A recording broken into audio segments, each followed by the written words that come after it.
sentier Piton-Fougères à Sainte-Marie. C'est joli, hein? Peu connu du grand public, le sentier Piton-Fougères traverse une planaise de 2000 hectares dans les Hauts de Sainte-Marie.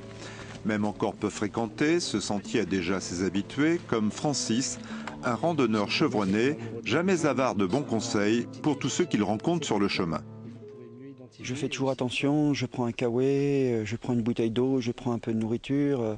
Là, comme je sais que ce sentier est humide, je prends un pantalon, sinon je suis toujours en short.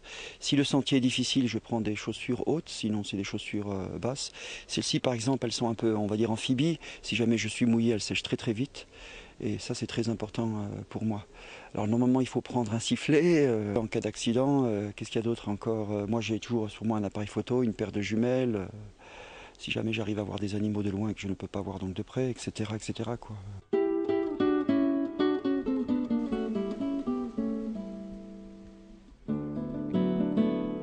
Pour ce qui est de l'appareil photo, la suite du chemin donne vite raison à Francis. En effet, sur ce sentier, le spectacle de la nature est permanent. Fougères, tamarins, Mao sont autant de prétextes à des prises de vue inoubliables.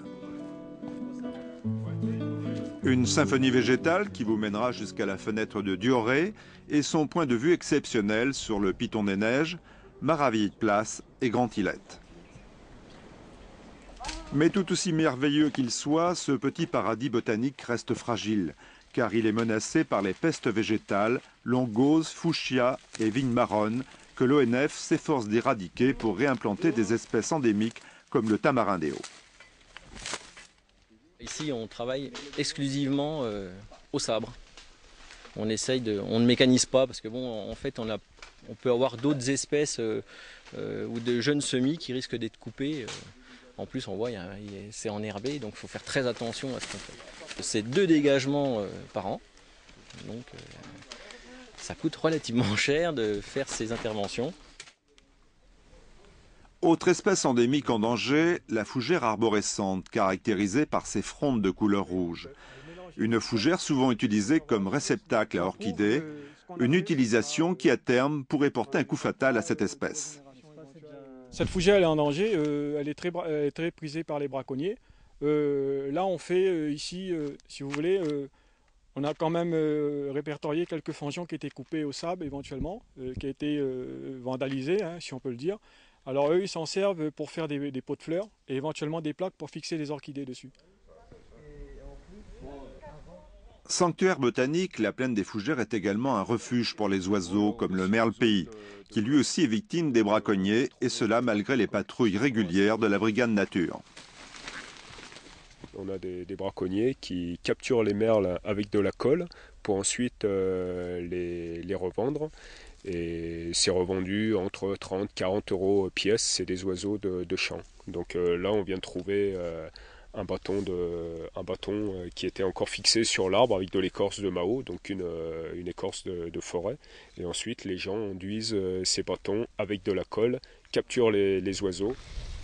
Donc là, on a saisi le matériel qu'elle a avec. Ce braconnage en forêt est loin d'être un mythe. Pour s'en convaincre, il suffit de voir les prises réalisées en une seule journée par la brigade nature. Des prises qui confirment les prédictions alarmistes de Jean-Marc Klein. Donc c'est quelqu'un qui a été coupé du fangeant en forêt. Et donc il avait taillé ça sur sa matinée. Donc avec les outils qui sont là, donc un sabre, une scie pour couper, puis une gouche pour faire les pots.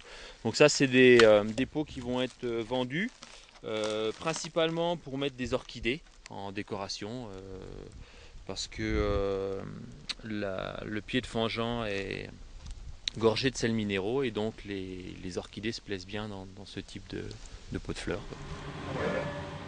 Alors pour se remettre de toutes ces émotions environnementalistes, rien de tel qu'un bon carry au feu de bois chez Robert de la ferme auberge de Piton-Fougères. Robert, un grand écologiste devant l'éternel, qui voudrait voir un peu plus de randonneurs dans les Hauts de Sainte-Marie. C'est un sentier extraordinaire. La plus belle forêt de tamarin endémique est là, mais c'est un sentier qui n'est pas connu. Donc c'est une marche facile. Et il faut nous attendre tous les gens de Saint-Denis, de la Réunion, des touristes métropolitains qui viennent ici pour connaître ce sentier parce que c'est pas trop fatigant, mais c'est le petit maille d'eau. Quand vous arrivez au bout, c'est le petit maille d'eau. Mais un dernier conseil quand même, le curry c'est après et non avant le petit maïdo qu'il faut le déguster. Sinon, il vous faudra compter une bonne heure supplémentaire pour atteindre la fenêtre de Dioré. Pour en savoir plus sur les sentiers fermés à La Réunion, tapez www.onf.fr et ensuite cliquez sur sites régionaux. Bonne balade à tous avec Rando Pays.